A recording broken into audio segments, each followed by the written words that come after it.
হযরত ফাতেমা রাদিয়াল্লাহু আনহাকে দাফন করার পরে আল্লাহু আকবার বারবার যেতেন। হযরত আলী রাদিয়াল্লাহু আনহু ফাতেমার কবরের কাছে বারবার যেতেন, বারবার যাইয়া কবরের পাশে দাঁড়াইয়া কানতেন আর বলতেন, হাবিবুন গাবা আন আইনি ওয়া জিসমি। আল্লাহু আল্লাহু আল্লাহু আল্লাহ আল্লাহু আল্লাহু আল্লাহু আল্লাহ। করে ফাতেমা আমাকে কেন ডাকছো? হযরত ফাতেমা রাদিয়াল্লাহু আনহা কয়, আলী আমি আপনাকে কয়েকটা কথা বলবো। এক নম্বর কথা হলো, যেদিন থেকে আমি আপনার স্ত্রী হইয়া আপনার ঘরে আসছি সেই দিন থেকে আজকে পর্যন্ত স্বামী হিসাবে আপনার যে হক ছিল সেই হক আমি আদায় করতে পারি নাই। স্বামী হিসাবে আপনার যে খেদমত করার দরকার ছিল সেই খেদমত আমি আপনার করতে পারি নাই। এইটার কারণে আমাকে দোষী করি কিয়ামতের ময়দানে আল্লাহ পাকের আদালতে যদি আপনি নালিশ করেন, তো আমি কন্যা হওয়ার কারণে কোটি কোটি মানুষের সামনে আমার আব্বা শর্মিন্দা হবে। আমি চাই না আমি সন্তানের কারণে আমার আব্বা কিয়ামতের ময়দানে শর্মিন্দা হোক। এই জন্য আপনার হাত ধরি বলতেছি, আলী আমি জিন্দা থাকতে আপনি আমাকে একটু মাফ করিয়া দে। আমার ভাইয়েরা দোস্ত বাব, হযরত আলী রাদিয়াল্লাহু আনহু সঙ্গে সঙ্গে ফাতেমার হাত ধরছে। হাত ধরিয়া কাঁদে আর কয়, ফাতেমা কি বললা তুমি? তুমি তো রহমতুল লিল আলামিনের নয়নের মণি, তুমি তো রহমতুল লিল আলামিনের কলিজার টুকরা। আমি আলী তো কোনোভাবেই তোমার উপযুক্ত ছিলাম না। আল্লাহর হাবিব দয়া করে মেহেরবানি করে আমার আকদের মধ্যে, আমার নেকাহের মধ্যে তোমাকে দিয়েছেন, আমাকে তোমার স্বামী বানাইয়াছে। দয়া করি মেহেরবানি করি যেদিন থেকে তোমাকে স্ত্রী বানাইয়া ঘরে উঠাইছি সেই দিন থেকে আজকে পর্যন্ত এক বেলা খানাও তো তোমারে পেট ভরাইয়া কোনোদিন খাওয়াইতে পারি না।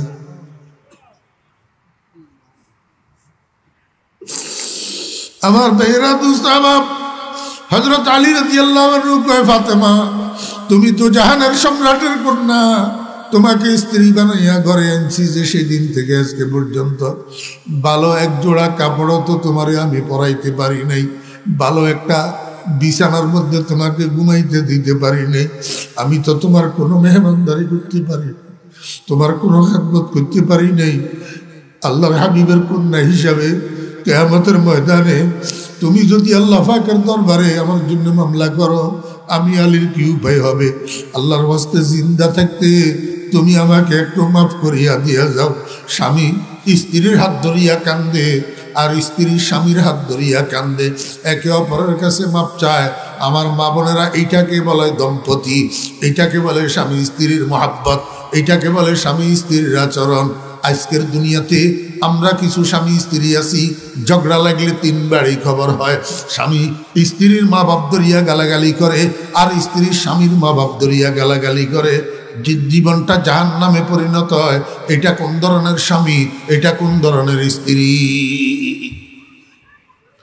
আমার ভাইরা দোস্ত বাব, হযরত ফাতেমা রাদিয়াল্লাহু আনহা কয়, আলী আপনার সাথে আমার আরো একটা কথা আছে। সেই কথাটা হলো, আব্বাজান যখন আমাকে বলছেন আব্বাজানের সাথে আমি ইফতার করব, তাহলে নির্ঘাত ইফতারের আগে আমার ইন্তেকাল হবে, আমি ইফতারের আগে মরে যাব। সামনে রাত, আল্লাহর ওয়াস্তে মেহেরবানি করি আমার দাফন কাফনটাকে রাত্রের মধ্যে করে ফেলবেন, আগামীকাল সকাল পর্যন্ত বিলম্বিত করবেন না। আমার দাফন কাফনটাকে আগামীকাল সকাল পর্যন্ত আলোর মধ্যে করার জন্য ফিসাইবেন না, রাত্রের অন্ধকারে আমাকে দাফন করে ফেলবেন। আর আমার জানাজায় অংশগ্রহণ করার জন্য, আমার দাফনে অংশগ্রহণ করার জন্য কোনো বেগানা পুরুষকে দাওয়াত দিবেন না। আপনারা নিজেরা আমাকে জানাজার নামাজ পড়ে দাফন করে ফেলবেন। হযরত আলী রাদিয়াল্লাহু আনহু কয়, ফাতেমা এটা কি বললা? তুমি রহমতুল লিল আলামিনের কন্যা, তোমার ইন্তেকালের খবর পাইলে হাজার হাজার মানুষ দৌড়াইয়া আসবে জানাজায় আর দাফনে শরীক হওয়ার জন্য, তুমি নিষেধ করতেছ কেন? আমার ভাইরা দোস্ত আহবাব, হযরত ফাতেমা রাদিয়াল্লাহু আনহা কয়, আলী বুঝলেন না আপনি? আমাকে যখন আপনারা কাফন পরাইয়া নিয়ে চলবেন খাটিয়ায় করি কবরস্থানের দিকে, জানাজার নামাজের জায়গার দিকে যখন নিয়ে চলবেন, তখন মানুষ যারা উপস্থিত থাকবে এরা তো আমার খাটিয়ার দিকে তাকাবে, আমার খাটিয়ার দিকে তাকাইলে আমার শরীরটা তাদের নজরে পড়বে।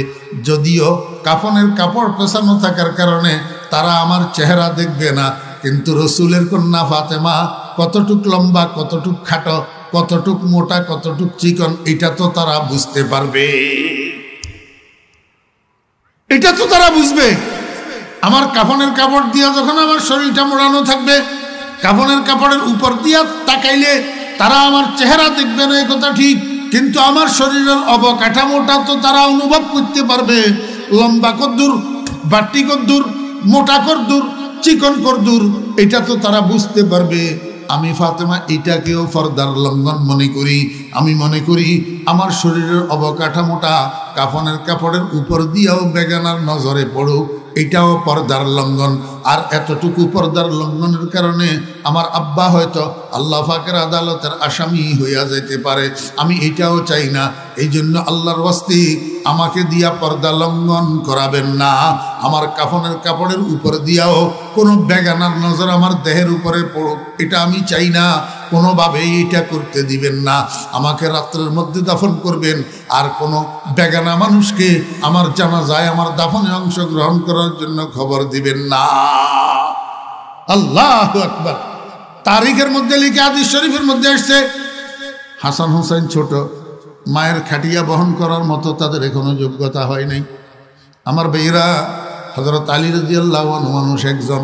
এখন একটা খাটিয়ার একজনে যদি পিছনের দুই পায়া ধরে, তাহলে সামনে কমপক্ষে একজন মানুষের দরকার, অথবা একজনে যদি সামনের দুই পায়া ধরে, তাহলে পিছনে কমপক্ষে একজন মানুষের দরকার। কিন্তু মানুষ আছে খালি হযরত আলী একজন। এখন কে ধরবে খাটিয়া, কে বহন করবে, কবরস্থানে কেমনে নিয়ে যাবে? হযরত আলী রাদিয়াল্লাহু আনহু আল্লাহু আকবার দাঁড়াইয়া দাঁড়াইয়া নিচের দিকে তাকাইয়া তাকাইয়া চিন্তা করতেছে কি করবে। ফাতেমার ওসিয়ত তো রক্ষা করার দরকার। এই টাইমের মধ্যে আল্লাহর পয়গম্বরের একজন জলিলুল কদর সাহাবী হযরত আবু যর গিফারী রাদিয়াল্লাহু আনহু ওই জায়গাতে আসি উপস্থিত। হযরত আলী রাদিয়াল্লাহু আনহুকে সালাম দিছে, আসসালামু আলাইকুম। হযরত আলী রাদিয়াল্লাহু আনহু আবু যর গিফারীর দিকে তাকাইয়া জিজ্ঞেস করে, ও আবু যর, এই রাত্রে কেমনে আপনি এখানে এসলেন? আপনি ফাতেমার ইন্তেকালের খবর কেমনে পাইলেন? ফাতেমা তো আমাকে নিষেধ করছে কাউকে খবর দেওয়ার জন্য, কিন্তু আপনি কেমনে খবর পাইলেন? আপনি এখানে কেন আসলেন? আবু যর গিফারী কয়, আলী, আমি বিনা দাওয়াতে আসি না।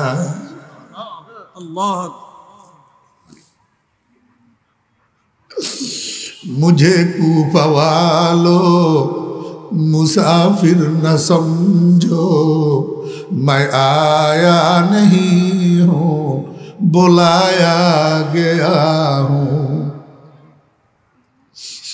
हजरत आली, हजरत আবু যর গিফারী রাদিয়াল্লাহু আনহু কয়, আলী, আমি নিজে নিজে আসি নাই। আমি প্রতিদিনের মতো এশার নামাজ পড়ি, ঠিক মতো শুইয়া গেছিলাম এবং ঘুমাইয়া গেছিলাম।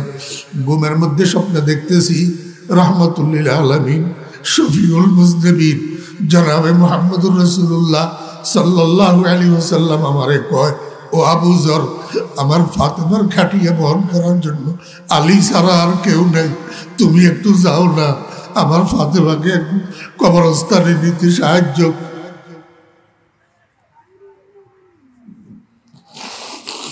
আল্লাহ, ও মুসলমান ভাইরা, আমাদের শিখার অনেক কিছু আছে। হযরত আবু যর গিফারী রাদিয়াল্লাহু আনহু, হযরত আলী রাদিয়াল্লাহু আনহু দুজন হযরত ফাতেমা রাদিয়াল্লাহু আনহা নিয়া হযরত হাসান হুসাইন রাদিয়াল্লাহু আনহুমা সহ জানাজার নামাজ পড়ি হযরত ফাতেমা রাদিয়াল্লাহু আনহাকে জান্নাতুল বকির কবরের মধ্যে শোয়াইছে দাফন করার জন্য। এই সময়ের মধ্যে হযরত আবু যর গিফারী রাদিয়াল্লাহু আনহু কবরকে সম্বোধন করি, কয়, ও কবর, তোর তো বদভ্যাস একটা আছে, মানুষের ফাইলেই খালি সিট মারস, মানুষের ফাইলেই খালি সিট মারস। খবরদার, আজকে যারা তোর মধ্যে শোয়াইলাম এটার লগে বেয়াদবি করিস না। জানস নি এইটাকে? এটা মুহাম্মদুর রাসূলুল্লাহ সাল্লাল্লাহু আলাইহি ওয়াসাল্লামের কন্যা, এটা হযরত আলীর বিবি, এটা হাসান হোসাইনের মা, বেহেশতি রমণীদের সর্দার।